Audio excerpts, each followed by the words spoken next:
Hey guys, I've watched a lot of videos on YouTube about filling up these compasses.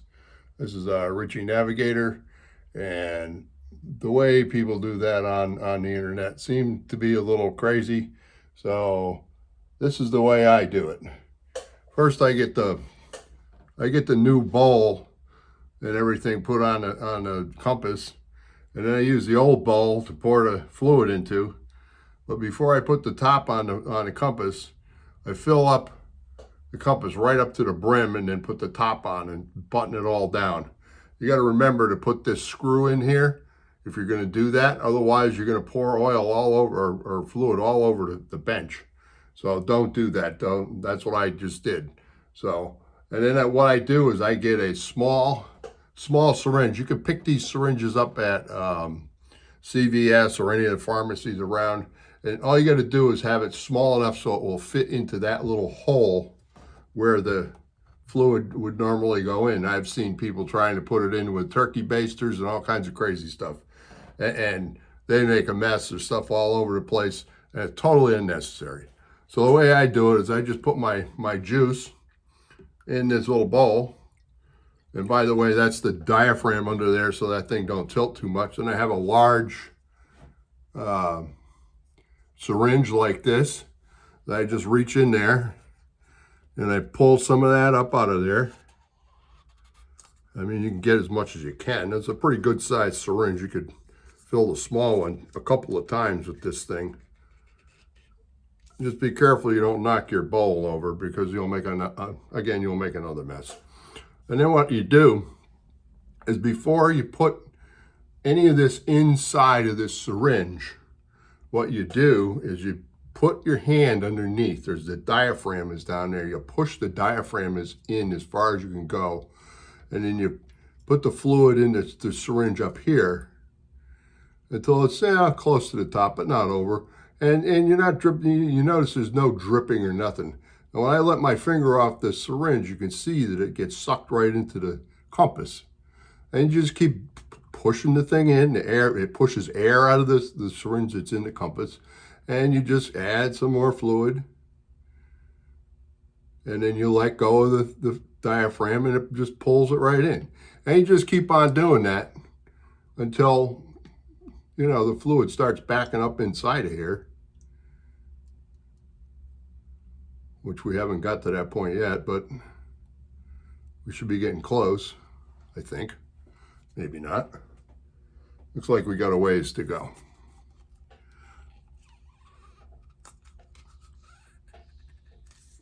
All right. So push the diaphragm in, fill up the syringe that's in here. I actually sharpened the end of that syringe a little bit and screwed it right into where the screw goes. So it stays in there and it doesn't fall out. I guess if you hit it hard enough, it'd probably come out. So that's it. I mean, you just keep going like this until the thing is full.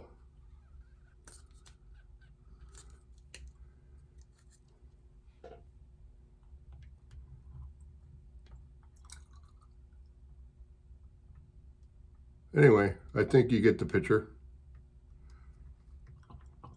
It's getting close to full now. I can see when I push the diaphragm in, it's starting to bubble up in the syringe that's screwed into the compass.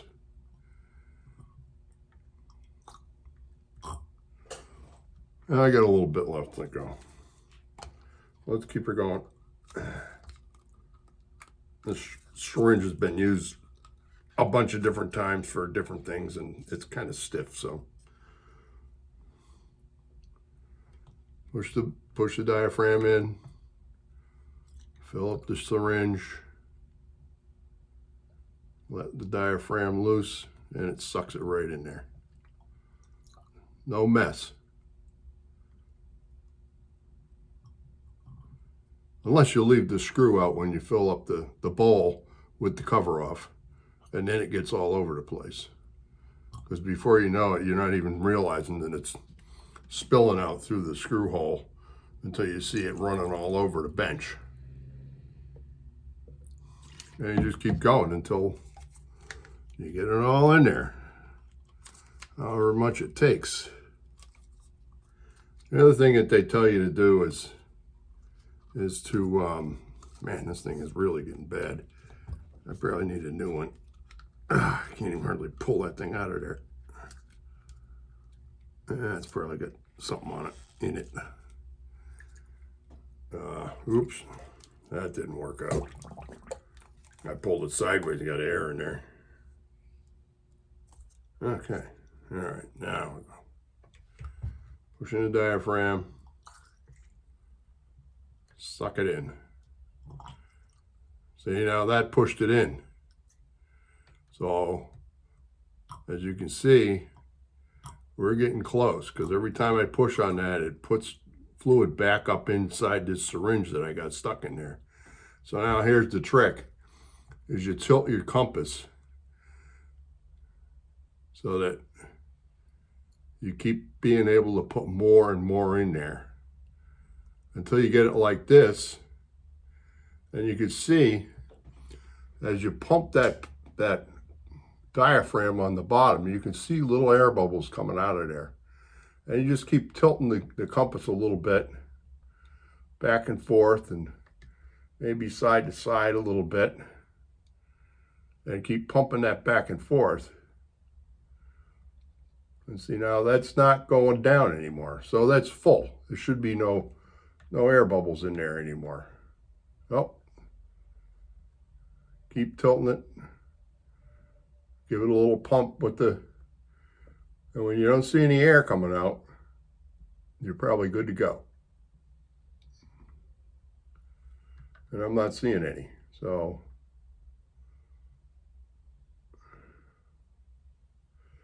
The other trick I did see online was somebody did a trick with a piece of tape. I don't have one handy here, but I'm going to get one. And we're going to try it and see if it works. So I got that little bit left in there. I'm going to put a little bit more so you get that syringe a little closer to full.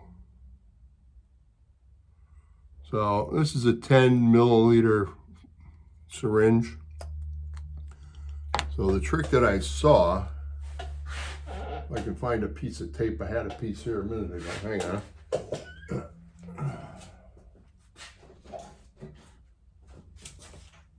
There we go.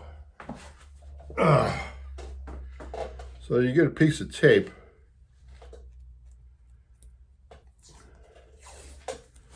And you take off, I don't know, about that much. And you kind of like find a spot underneath on the diaphragm where you can stick your tape in there. And just press it gently. Remember, your syringe is full. If you push it too hard, you're going to get a bath. And you just kind of stick it to the bottom of the diaphragm. I probably could stick the syringe piece back in here. I'm not sure where that is, but it's here laying on a bench somewhere. So you could take this this thing here, actually just stick that thing back in there. And when you did that, it would keep that fluid in there. But we're going to leave that out for now. I'm going to pull on that tape and you can see what's happening here. See the fluid's going down? So as you're pulling on that tape, you get as much of that stuff in there as you can.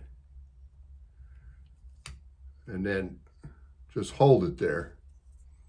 Then put the plunger in so that stuff doesn't come out when you unscrew this. Just unscrew that out of the hole. You're going to get some leakage because that's just the way it's going to be. And you put that in there. And then you find your screw, wherever I put that. Oh, here it is. You find your screw and you put it back in the fill hole. Don't let go of the tape when you're doing this.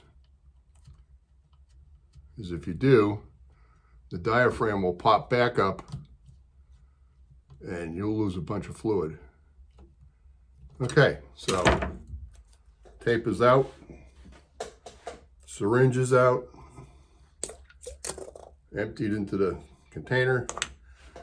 Get a rag and wipe this thing down a little bit because I did lose a little bit on the outside. And then we'll see what happens.